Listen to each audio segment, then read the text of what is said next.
Ready to unlock the secret to achieving your dreams? Meet Joselyne John, the powerhouse nurse turned sleep science coach who's revolutionizing the way we sleep. I actually have this amazing and effective tool that is really helpful, and I actually tested out when I almost lost it. With a best-selling book, Sleep Tight, the #1 secret to achieving your dreams, Joselyne is on a mission to transform your nights and turbocharge your days. And research has shown that sleep deprivation is almost as bad as being blind. Wow. Yeah.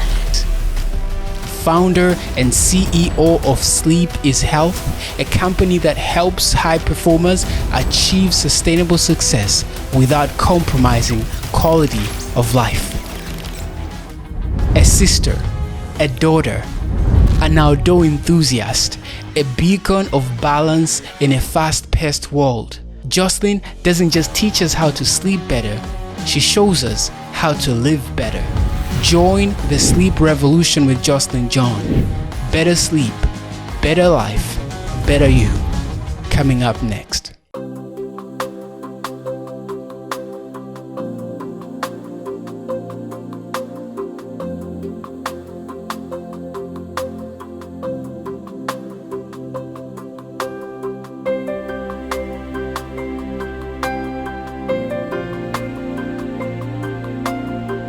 Thank you so much for having me and for such a great introduction.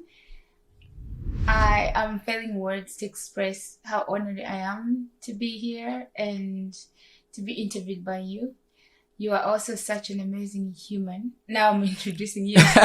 Which is funny. Such an amazing human, very creative. You're making such a difference in the world.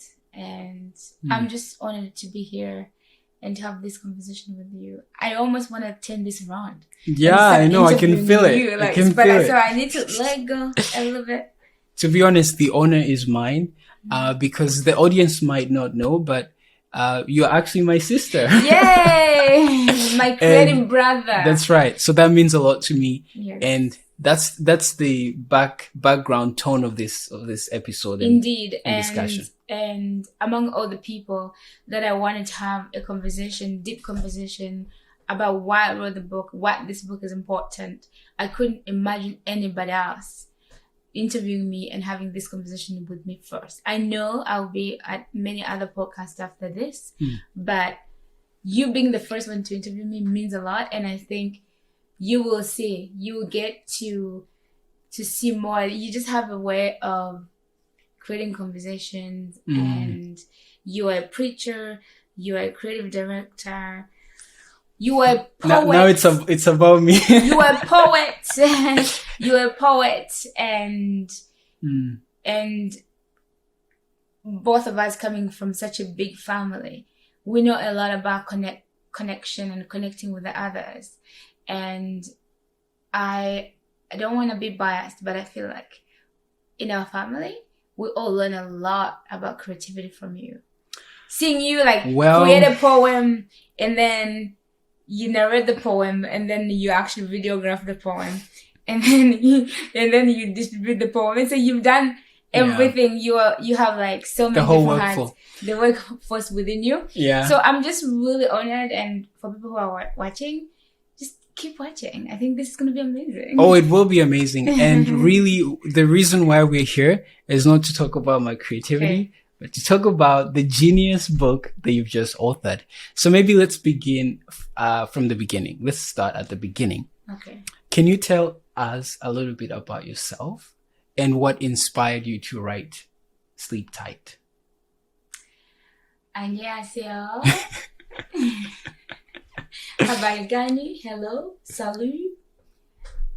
All kinds of greetings. That really explains who I am. I just love connecting with others. I am a daughter. I am a sister. I am a neighbor. I'm an agent of change. That's good. And most importantly, I am a human being. Okay. Yeah, and I think when it comes to healing and enjoying our lives here on earth, sometimes we introduce ourselves with our titles. And that's why I just wanted to start there. Me being a registered nurse and a sleep science coach and a lover of science and all the expertise I've gathered, that part of me is really important. But I feel that it's not until I can connect with the other part of me first, the down-to-earth part, the human part, that I can actually use those titles in a more meaningful way, or in a more connecting way. Yes. So that's really who I think I am in general. I would like to just, for every situation that happens to me, whether it's me trying to solve a problem for myself, or I'm trying to live a joyful life, or I'm trying to heal through something, I want to look at myself first as a human, that I'm a human experiencing this, and looking at myself. Because sometimes I think when we look at ourselves through titles, it can be hard to see the human behind the title. Yeah, and that makes it hard to heal and have self-compassion. There's a lot more that I can talk about around why I introduce myself that way. Okay. But the what inspired me to write the book is also somehow part of my journey, part of my identity. Sleep science came first, not just an interest, but it was actually as a need, like a rescue thing. Oh, yeah. Because when I started off my career as a nurse back in 2016, I actually had trouble sleeping. And it was because, of course, I was doing night shifts. So doing night shifts for a long time, while in the beginning the body can cope, but over time it just sets off the internal clock. Just in simple words, also called circadian rhythm, where it just became harder and harder to fall asleep.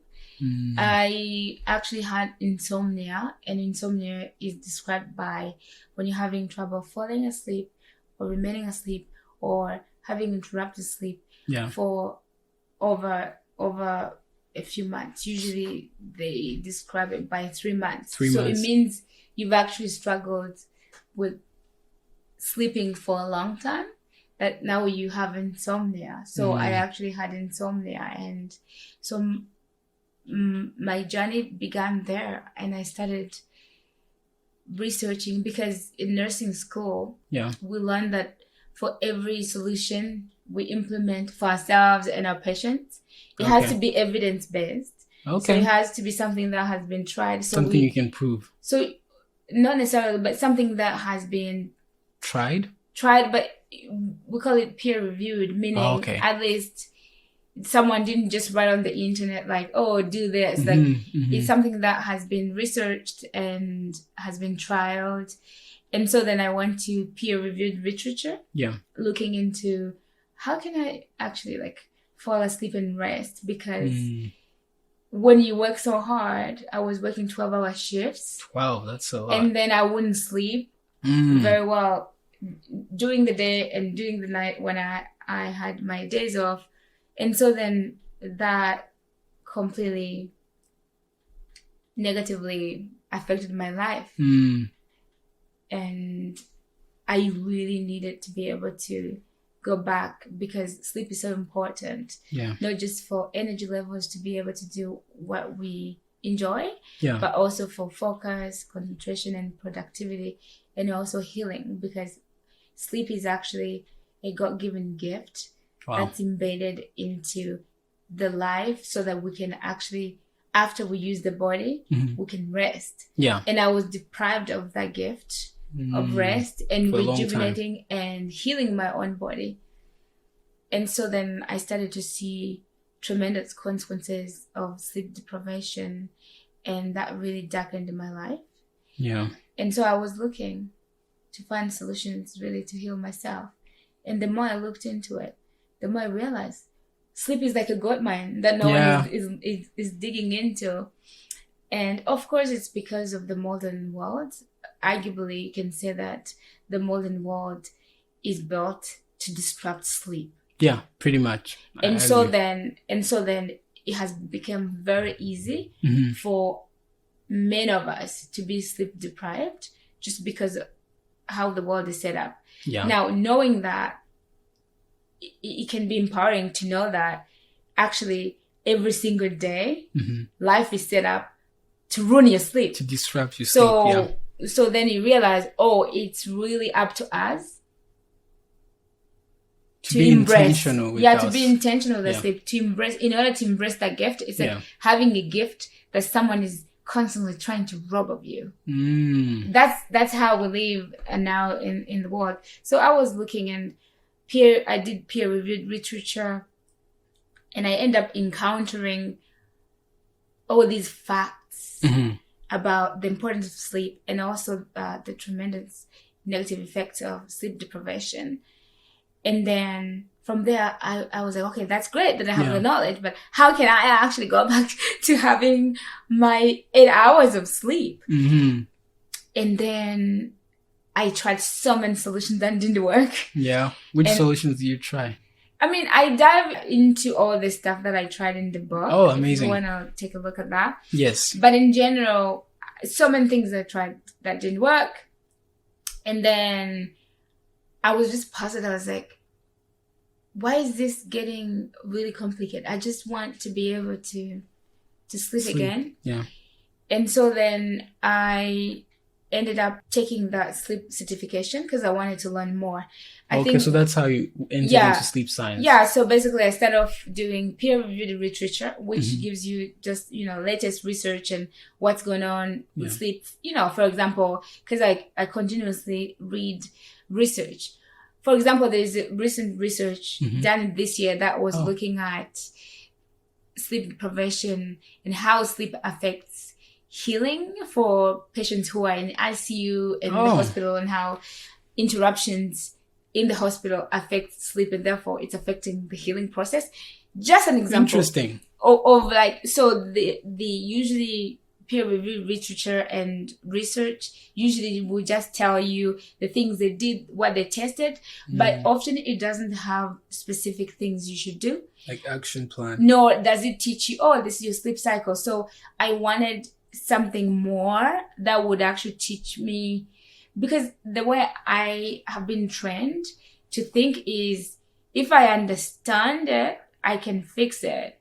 Like, for example, in nursing, when we're doing wound care, for example, because we understand the wound healing process. So when you understand the wound healing process, you are able to say, okay, where is this wound at? What's the stage? How far? What's the stage? So that's what I needed to have for sleep. I was like, I need to understand sleep a little bit more so I can really get down and fix it for myself. So sleep science gave me that opportunity to be able to understand how sleep works, the sleep cycle itself, and the different aspects that actually affect sleep.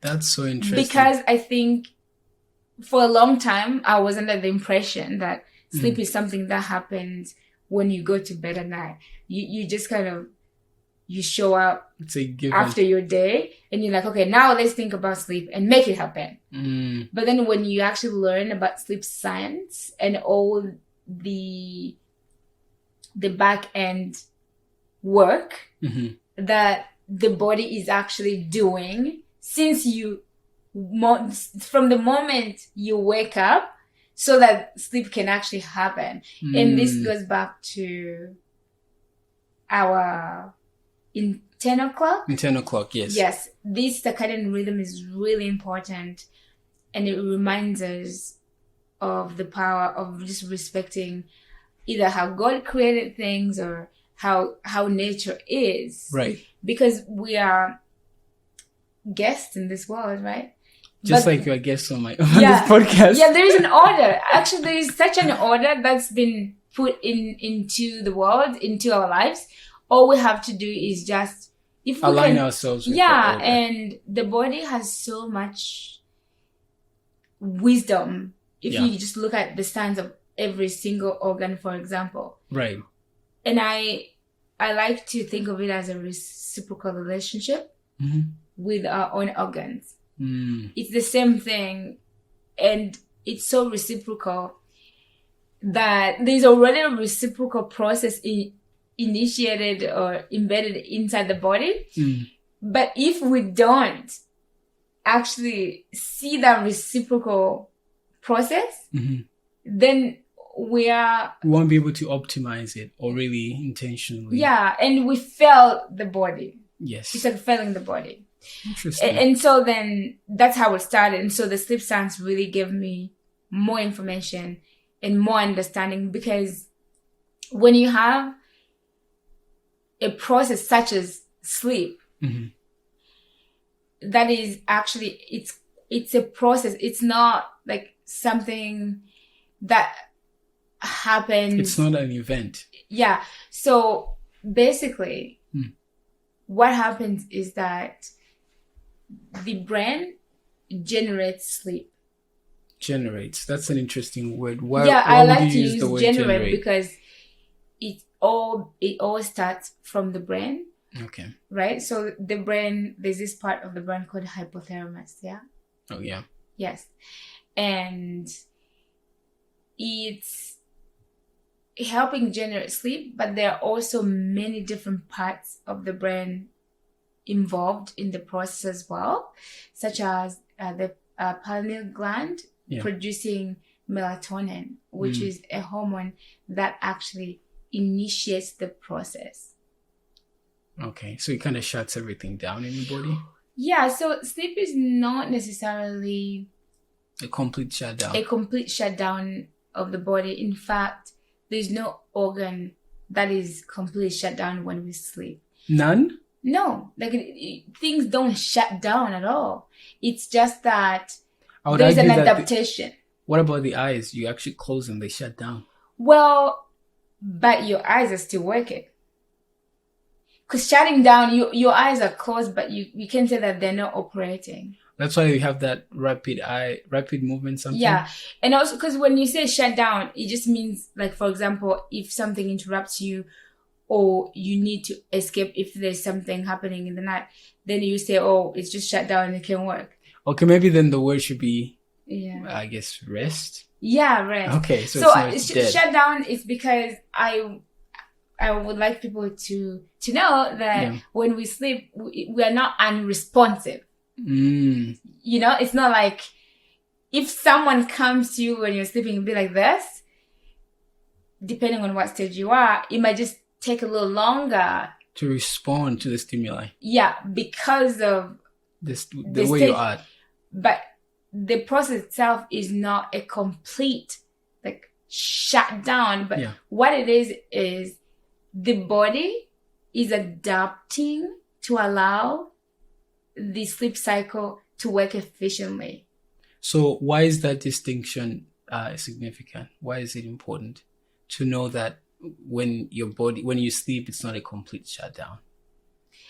It's so important because I think people say, oh, I will sleep when I'm dead, or they think it's like, well, dying is not equivalent. Yeah, it's not, or they think, oh, you know, I'm not being productive when I sleep. I think that's why I want to highlight for people, and I talk about this in the book as well, that natural sleep is so beautiful. It's such a beautiful gift. Yeah. And so the brain is adapting to focus on the internal processes for the sleep cycle to work efficiently. Okay. And it's completely, so the brain is completely not paying attention to the external stimuli. You can say it's doing internal work. It's completely, I would say it does shut down certain things, but we can say that the whole body shuts down. Right. So basically there is 2 types of sleep that we undergo. Okay. The first type of sleep is non-rapid eye movement sleep. Okay. And the second type is rapid eye movement sleep. Okay, what's the difference? So the first type of sleep is that we don't have eye movement during that type of sleep. Whereas the rapid eye movement sleep, there's actually eye movement going on, and your eyes are moving inside the eyelids. It's creepy, but yeah, it's creepy. Why would the eyes be moving when I'm sleeping? So you know, now you have to ask, what's going on there? Yeah, what's going on there is, let me just go from the beginning. Sure. So in a rapid eye movement and REM sleep, there's all these stages. So when you have non-rapid eye movement and rapid eye movement combined together and it has all happened, we call that a sleep cycle. So that's a complete cycle. Yes. Okay. Now, it may vary, but it takes around 9 minutes to complete a sleep cycle. 9 minutes? 90. 90. Yes. I was like, that's short. So I can just take a nap. 90 minutes to complete a sleep cycle. And then non-rapid eye movement has stage 1, stage 2, stage 3, and 4. 4 stages, okay. But that's like old classification. The new classification, they're combining stage 3 and 4 together. So it's just 3 stages. Yes. Okay. So then you have first stage is just light sleep.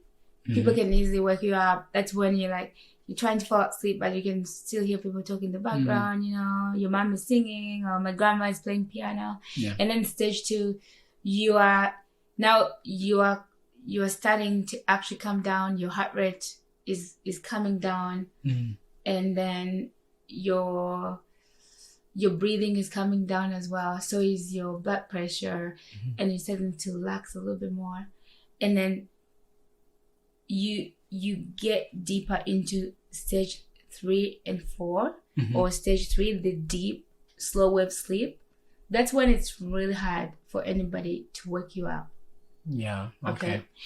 The most important thing is, back in 1950s, actually, apparently scientists came together and they were wondering, what is this thing called sleep? I feel like we're still learning more about sleep, but they decided that, I always think, did they just decide to call it stage 1, stage 2, stage 3? Like, they could have called it something really cool, but that's simple enough. Yeah, maybe it's such a complex process that they just have to do the next stages. Yeah, it is actually really complex. Yeah. Because now, all these adaptations, for example, the heart rate slowing down, the blood pressure slowing down, your muscles relaxing. All this is preparing you for that deeper rejuvenation. Right. All right. And you have very specific adaptations happening, and specifically in this deep sleep. The adaptation happening is we are actually having the growth hormone being released at such a high in such a high amounts. What's a growth hormone? So growth hormone is a hormone that we secrete earlier in our childhood. Okay. To help us develop better. Usually your deep voice. Oh, yes. Thanks to growth hormone. Or the high voice too. The high voice as well. Because it needs and growth. All the characteristics for female and male, right? It really does help with that. And interestingly, as we age, we secrete less and less growth hormone. So that's why we age. Yeah, that's why we age, because interesting. Actually, growth hormone is such a youthful hormone. It would, like I said, it's regenerating your skin, it's regenerating your tissues, it's helping rebuild your muscles, it's helping rejuvenate the organs. But interestingly, despite your age, despite the fact that some people are getting less and less of growth hormone, during the night we all get a little bit more of growth hormone than we would get during the day. So compromising on your sleep is really making yourself age faster. Indeed. Interesting. Yes. So research has been done, and even in the book Why We Sleep by Matthew Walker, who is really such a great scientist and researcher and is giving us great facts about sleep. there's evidence that when you lose sleep and you're sleep deprived, especially for people sleeping less than 6 hours per night consistently, you will age. And in my book, I talk about my experience with sleep deprivation. I couldn't recognize myself. I lost my. The first thing that goes actually on a short-term consequences of sleep deprivation. The immediate consequences you will see is loss. You will lose your memory, your attention and focus, and then also your skin. You will see that your skin will change. It becomes a little bit more elastic because you are actually not rejuvenating your skin. And you know that skin is the largest organ we have. Interesting. Yeah, and taking care of our skin is really important, not just for the looks, but also the fact that skin is there to protect us. So it's like your first defense mechanism. First defense we have, yes. That's good. But I mean, also looking youthful and looking attractive, I think, is important for your confidence and self-esteem. And when you already know that God has given you the gift to be a beautiful person, why would you ruin it? Right. Because you didn't sleep well. And if you can't sleep well, there are solutions, and my book has some solutions for you as well. Yeah, and we'll highlight a few strategies. I mean, you will highlight. I'm not highlighting I'll nothing. be happy. Yeah. But before we jump onto that, and I do want to thank you for giving us that insight into the sleep cycles, because it seems, and correct me if I'm wrong, that really the entire sleep science and your book is based on this fundamental understanding of how the sleep cycle works. Exactly. And how we can optimize it and leverage it. And after, the deep sleep, the REM sleep is actually also very important for memory consolidation, emotional rejuvenation, and among the adaptation that happens when we sleep is the fact that the body is going to, or the brain is going to naturally and deliberately actually shut down. Like I said, not everything shuts down, but certain things it's do. selective. So that, it will shut down all the anxiety triggering molecules, like adrenaline. So for example, I see what you mean. Anxiety triggering. So okay, in short, when we experience stress during the day, our body has a natural way of handling stress by turning on the stress response. Right. Okay, back in the day, it's our ancestors running to get some food, and they run into a tiger, and then the tiger is there. So those anxiety triggering hormones are important because anxiety is actually one of the gifts also that we've received to alert us when something is up. So you feel anxiety, like, so you get the adrenaline, which will increase the heart rate and increase the breathing, so that you can actually be able to pump enough blood to get to the brain. It will also do other things like bring up stress hormone. It's called cortisol. Yeah. And this stress hormone cortisol, what it does, it increases the blood sugar in your blood. So this sugar can be effectively available for your muscles to be able to run or conquer or attack this tiger. Yeah. And it will also convert the stored glycogen or stored glucose or sugar. It's called glycogen, and then it converts into active glucose that can also go to the brain to really help you. So you are well taken care of in terms of what you need to tackle this tiger, in terms of the ancestors. But then now, in our modern world, of course, it's not a tiger, it's different things, but we still have the same process being triggered. So at night, we're having this process, this stress response is actually being renewed. So or it's being rejuvenated so it can work more efficiently. I see. And one of the adaptation is that now you have all these anxiety triggering molecules like adrenaline, because the heart can slow down and allow everything, all the sleep cycle to happen. This is a great advantage, especially for healing anxiety. How so? Because if you are very anxious during the day, yeah, of course, on one hand, I suffered anxiety as well. So I speak from experience and also from knowledge.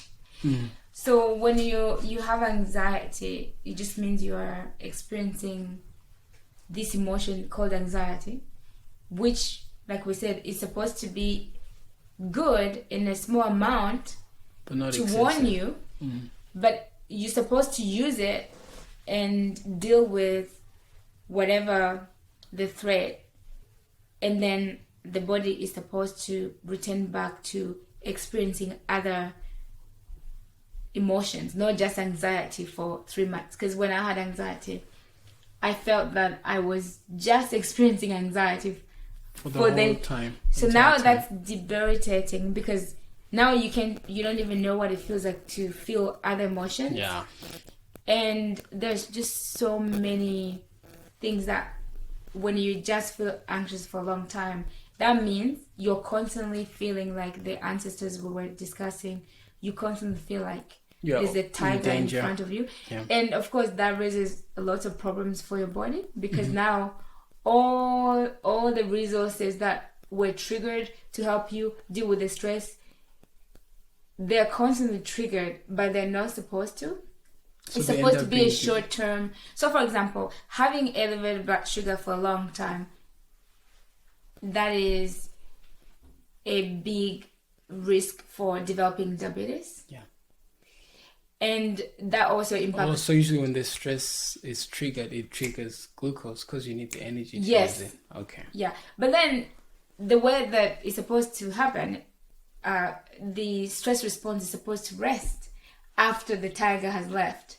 And you're supposed to turn back into the rest and digest mode and just, be happy and dandy and, you're good. But unfortunately, like I said, for example, when I had anxiety for that long, it just means it's not just the anxiety, it's also all these consequences that come with it. So now you have high heart rate for so long, high blood sugar all the time, and then you're increasing your risk for developing diabetes. And naturally, it's really hard to sleep because we actually need the body to calm down. We can't have all this process happening. It's too loud for the sleep cycle to actually maintain itself. And also, this is very activating for your brain. Like I said, sleep is generated by the brain. And the same place that generates sleep is the same place that also controls and manages the stress response. Interesting. So if you have it, the hypothalamus is helping you to identify a stressor or a threat, but hypothalamus is also helping you when you're ready to rest. Okay. To rest the body. So it becomes a problem because now it's almost like having this CEO and having to help all this struggling team. Like the CEO can be helping struggling team A and helping struggling team B at the same time. Yeah, so it's one or the other. That's why rest is important. And this is why the circadian rhythm must be honored. Our internal clock is truly such a divine intervention for all of us. It's there to really help us to say, hey, there's time for everything. Yeah. So then there's time to rest, there's time to eat, there's time to also do other things. This is why actually there's research to show that even certain bacteria in our gut are going to be active at a certain time. And interesting. By the definition of circadian rhythm, like I said, it's this cyclic nature, this internal clock that is embedded into our genes, so that certain genes are actually being expressed at a certain time. And this is why there's a lot of research around how environment affects our health and our genetic expression. And when we talk about environment, it's not just the environment, like this table. It's like it's like the environment, everything around psychologically, spiritually, and so I really wanted to highlight that for people. That's good. And when you say why is it important to highlight that sleep is not this like complete shutdown. Yeah, it's because it's complex. And by understanding its complexity, it's also understanding its gift and how it's not a random process. And I get this question a lot. People asking, so which part of the sleep cycle is more important? All of it. Yeah. You can't have parts of it. You need the whole thing. You want your memory. You also want your muscles. I just want muscles. I don't want memory. Are you sure? Are you sure about that? Speaking of memory, like during REM sleep, there's also another important adaptation that happens, and it's that the cerebrospinal fluid. Oh, I love that one. Yeah, the cerebrospinal fluid is actually going in between the brain cells to clean up all the toxins that build up during the day. This adaptation is so fascinating because the brain cells actually adapt to become smaller just for that event. Why do they have to become smaller? They'll become smaller to allow more room for the movement. For the cleaning. Cleaning. And then some people say, what? I have toxins in my brain? So yes, we do. Are you saying that people who don't sleep are the ones that end up being toxic? Probably. Is there research that suggests a correlation? Specifically, I'm talking about toxins in the brain. Right. I think, being toxic is a completely different connotation. Although one could say if you have toxins in your brain, you may express that in real life as being a toxic person. Yeah, that's actually an interesting question because sleep has such a huge impact on mood and behavior as well. And sleep deprivation definitely can impact how you express yourself. Right. And mainly it's because that lack of emotional rejuvenation. And when we're sleeping during REM sleep is also a dream state where we're able to dream. And what's happening is that the body is going through, or the brain specifically, is going through all the memories that you went through during the day. And it's comparing it with any past experiences, and it's looking at which information is important, which information should go to long-term memory, which information should we discard. Wow. Because literally the brain works on the process of elimination. Because if we actually paid attention to everything that we're exposed to, it wouldn't work. Actually, one of the biggest advantage of sleep as well is it will help you with your focus, mainly because it's helping you process these thoughts and ideas, and it's allowing you to channel in and have that better focus. And that's so good. Then it's removing toxins. But when you talk about toxicity and behavior in terms of like emotional toxicity, you will, when I was sleep deprived, in my experience, I was definitely a little bit hyperactive and reactive instead of responsive. And I just you basically, sleep deprivation, they have done some brain scan and looking at the brain, the part that controls your emotions, called the amygdala, has low energy, but also it's, when they look at brain scans, it's very bright, like it's hyperactive, meaning it's reacting. It's reacting. It's not like you end up just being more reactive and disconnected from your decision making. Or interesting. Because the prefrontal cortex, for example, the prefrontal cortex, the area that helps with decision making,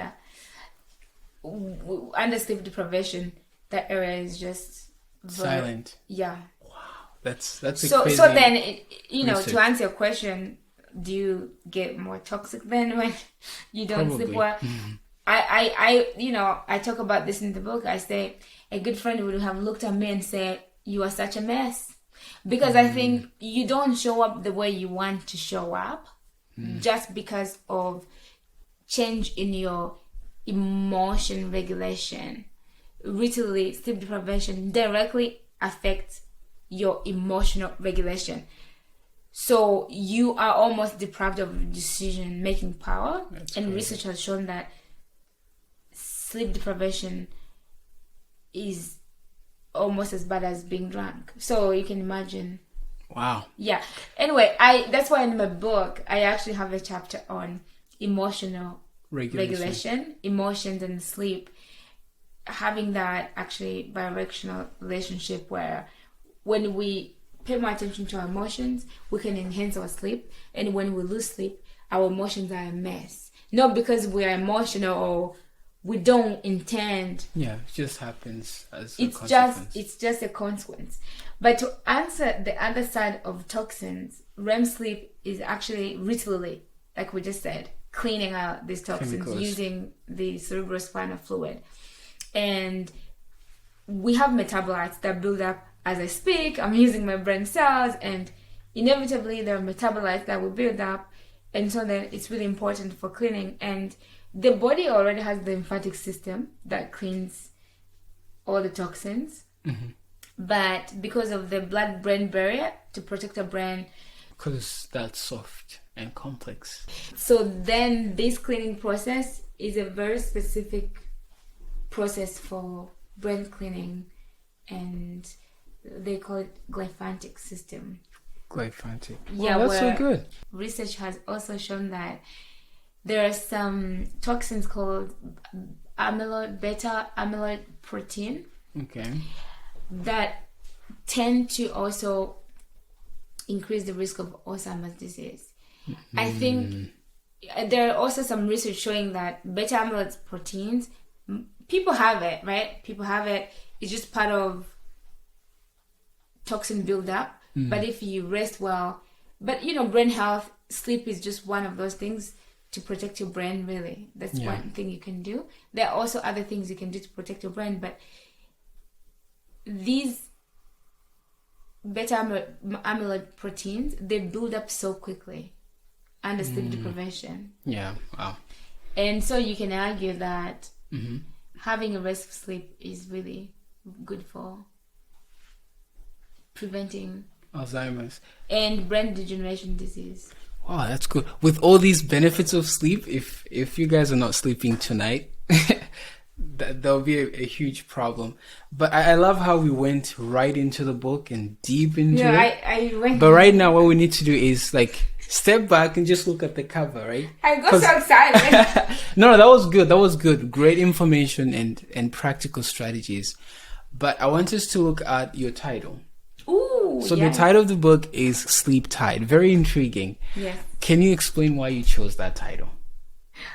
So, ever since I was a kid, Sleep Tight just is so cool, and I just love that saying. It's as if it comes with so much. It comes with so much intention, and it's joyful. And anytime someone says sleep tight, Yeah. I valued it more than if someone said good night for some Interesting. reason. Because sleep Why tight, is that? sleep tight, I actually think that it's because back in the day, I think my best friend used to tell me, sleep tight. And I think it just has really warm roots. Yeah. That it came in handy. So this is the same experience that you want to share with your readers, it's right? the same experience I wish for others. And when I say sleep tight, to me it just feels like I want you to get through all those sleep stages and just go through them and right through uninterrupted, and close your eyes, and then you wake up in the morning and it's actually time to go to work, and the sun is shining and you just wake up at the right time feeling well rested and rejuvenated with a smile on your face. It just is a really warm feeling. Sleep tight is almost like the best way I could express my gift. Like, this book is truly a gift and wish for people to have that amazing rejuvenating experience so that they can be more productive and more fulfilled in their endeavors too. That's so good. And then you say the number one secret to achieving your dreams. Yes. Can you give us a hint on what that secret is without revealing too much? As I was explaining how I got into sleep science, discovering the benefits of sleep, starting with your brain health, your heart health, your lungs, your productivity, your focus, you're preventing diabetes, you are actually investing in your youthfulness, and most importantly, what I get excited about is this idea that you're not only preventing disease, but you're also increasing your ability to thrive. It's almost like you're doing two things at once, where you're not just preventing, but you're also thriving. This opportunity that you can actually thrive. What can you achieve if you thrive? That's a good one. Yeah, if you actually are thriving. Success is guaranteed, I guess. Yeah, I think it's just that ability to thrive because you've gotten a high quality sleep. So you're optimal, you're in every way. You've been given and received this gift where you have sharp focus, you have a calm mind, and you have long-lasting energy to go through the day. So that's good. Okay. Yeah. Well, you guys, you better go get your book. Get the book, Sleep Tight. The number one secret to achieving your dreams. That's right. That way you can really achieve your dreams. Now, tell us a bit about your writing process as a first-time author. What was the most challenging aspect of your writing process? Facing my own demons. Okay, tell us a bit about that. What does that mean? That answer came so easily. I know, it was like right away. Actually, one of the reasons that I decided to write a book, among many reasons, was that it was going to be a transformation.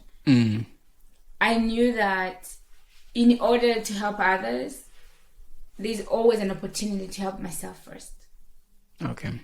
And transformation and growth has been the foundation for my success, for my thriving life.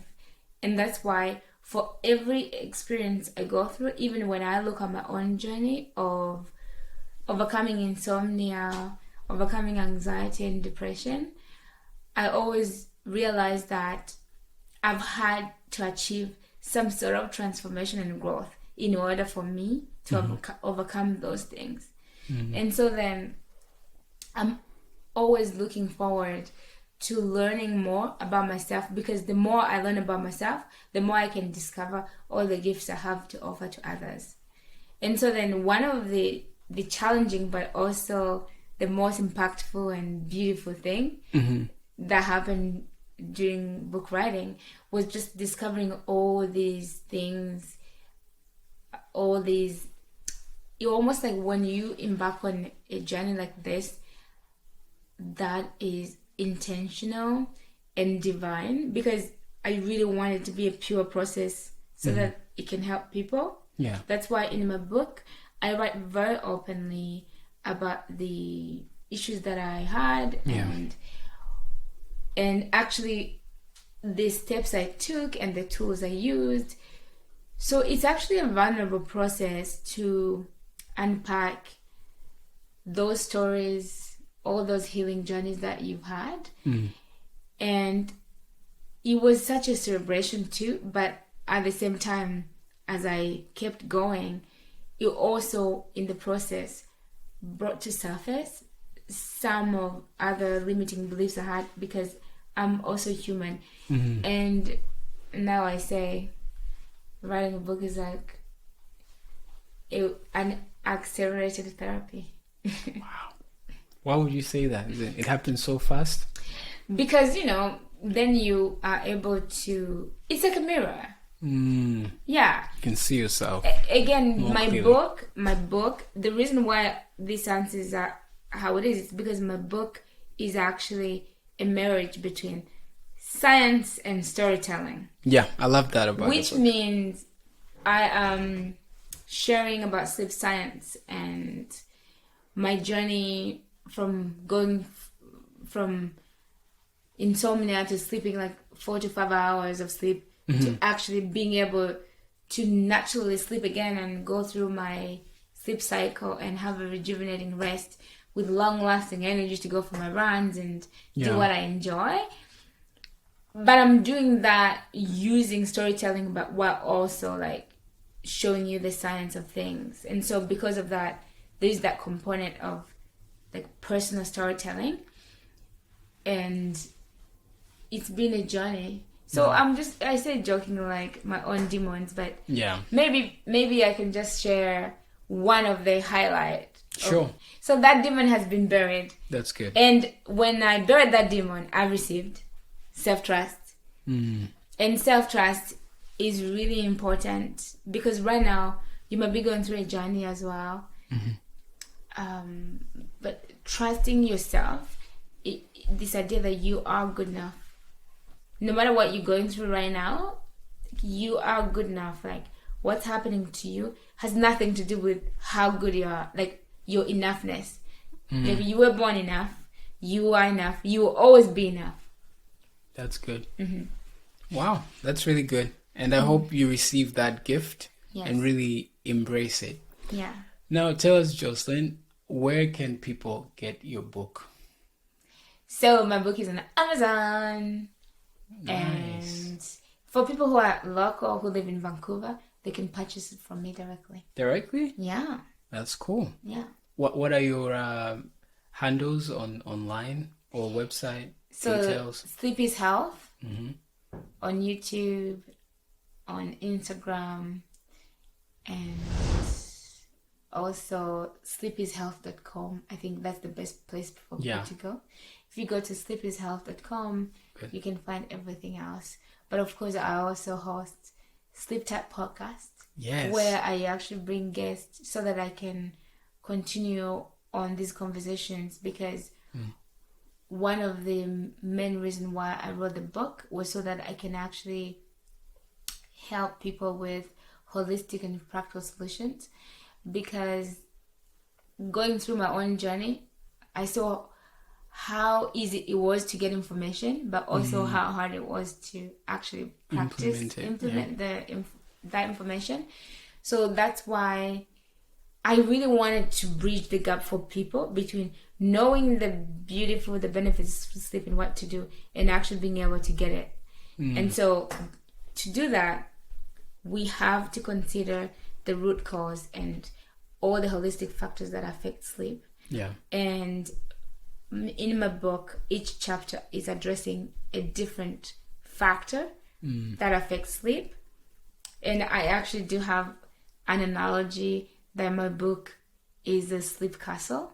So you imagine my book being a sleep castle, and you're getting into the sleep castle, and the first thing, of course, you're gonna do, we go first. The first chapter, we're gonna get into the bedroom, so I can teach you all about your natural sleep and the sleep science and all the sleep stages, and while also telling you my stories about how, being a nurse and how that changed my sleep cycles. And then we quickly get out of the bedroom because we want to explore the rest of the house. So the door to the bedroom, I talk about letting go and, how it's really important to have specific strategies to be able to say no and embrace sleep. And I also share really exciting stories there. And then quickly we come into the living room. The living room is this place where you invite your guests and they come, but some guests shouldn't come. I talk about the best tools to manage your stress and your stress cycles so your sleep cycle can begin. I actually have this amazing and effective tool that is really helpful, and I actually tested out when I almost lost it because but they have to read the book to get the tool. But Towards the end of writing the book, I actually got really stressed, like legit stressed. Wow. And I used this tool and it helped me out. That's good. Even my writing coach knows that like this was so good and effective. So I'm proud to say this tool, you gotta, when you get the book, just rush to like chapter 4. Chapter 4. It's okay. Actually chapter 3. Chapter 3, okay, we'll keep that in mind. Chapter 3, because this tool is so amazing. But I also remind people of that too again in last chapter. So that's the living room. We're talking about the best tools to manage your emotions and address your stress, and there's great tools. My stories as well. You can see where I used to be and when I applied these tools and where they took me. Yeah. And then we move on. We also talk about the roof of the castle. Is this idea that you've got to have the right mindset. Wow. And I actually do mindset coaching in that chapter because I think it's really important. It is. Because, what is your sleep type sometimes is determined by your sleep mindset. So wow. Interesting. So we gotta dive into that. And then we come to the kitchen. The nourishing kitchen. We talk about for nutrition? How nutrition affects sleep, and I give you the right tools to optimize your nutrition, but also optimize your gut health. Yeah. Because the gut is our second brain, and what we eat is important, but we need the right gut to digest it and absorb it so we can optimize our bodies. So I talk about all the nutrients and foods that promote sleep in there. Oh, can you tell us just one food that promote optimal sleep? One of my favorite one is actually kiwi. I thought you were going to say mango. Mango, not necessarily for sleep, but actually I talk about the ones that have been proven researched. Mango didn't come up on the list, but we still love it. I still love it. I still have it. But kiwi is so good. And kiwi. Also, any like vegetables, antioxidants, really good. Interesting. But it's also looking at specific nutrients like vitamins. Oh yeah. So making sure that you have the right vitamins. So like I don't want to. Let's not get into the book. You have to read the book. Yeah, it's all well researched and well documented. Yes, if you want to get down to how you can use nutrition to optimize your sleep, chapter 6 is awesome for that. Amazing. Yeah, and then of course, in this sleep castle, there's also the corridors, right? Like when you come home, you don't want to be running into stuff and stumbling into things. You need some boundaries and the last chapter is all about, like sleep makeover. It's a 24-hour sleep makeover where I basically take you through what you can do in the morning, what you can do in the afternoon, and before bed to optimize sleep. Kind of consolidating and bringing together all the tools throughout the book. So get into the sleep castle and let's get connected. I am looking forward to connecting with you through my stories and my teachings. And did I mention that every chapter has journaling prompts or questions you can use to implement what you read right away? I'm all about implementation. My brother can attest to this. You can attest to this. Yeah. I'm a very practical person. If you tell me something, I'm going to go try it right away. So for me, when people talk about knowledge, I need to actually, I just want to be able to see how I can apply it. Yeah. And that's wisdom, because knowledge is knowing stuff. Yeah. But it's only wisdom when you apply it, right? Exactly. So that's good stuff. Yes. So, finally, as an author... Yeah. What are your next steps? What are you looking forward to? I'm looking forward to having more conversations, because actually one of the greatest drive for writing the book, of course, was the transformation and my desire to help others. But it's also the fact that naturally I just love having great conversations. And I tell this story how when I was recovering from anxiety and depression, I used this tool where I wrote down all the things that brought me joy, because trying to rekindle my joy back. Yeah. And the first thing that came up was talking. Ah. So I actually I think that I was put into this world to meet my highest level of expression and use it to help people. That's good. For me, the best way I express myself is through talking and teaching. I would love to design workshops for teams who are looking to improve their engagement and productivity, because there are so many issues right now that people are not being productive, and businesses' bottom lines are being threatened just because people aren't being productive at work, or people are not getting the results they want. So much research showing that when employees are sleep deprived, they end up taking less challenging work, or they're not as focused. They're not as creative. Actually, I looked at this research that shows that sleep deprivation will take away 33% of your creative insights. Or you can look at it the other way around. If you are well rested, you have 33% more creative insights. So innovation, productivity, and performance I think we should go to sleep right now. Yeah, let's go to sleep. Let's just go to sleep. This was really great. This was an amazing conversation. Yes. And insight. So guys, I do challenge you, appeal to you to go get the book. It will change your life for the rest of your life. So get the book, and the link will be in the description. Nice. And be sure to give a review of how you felt the book has impacted you, if it has impacted you in any way. I am positive that it will. Just from reading the first chapter, it was able to really transform how I work and how I read the rest. Of course, I'm reading the rest. You're on your way. Thank you. I'm on my way, and when I'm done, I'll do an actual review on the whole thing. Nice. So looking forward to that. But until then, sleep tight. Until then, sleep tight, and thank you so much for being here.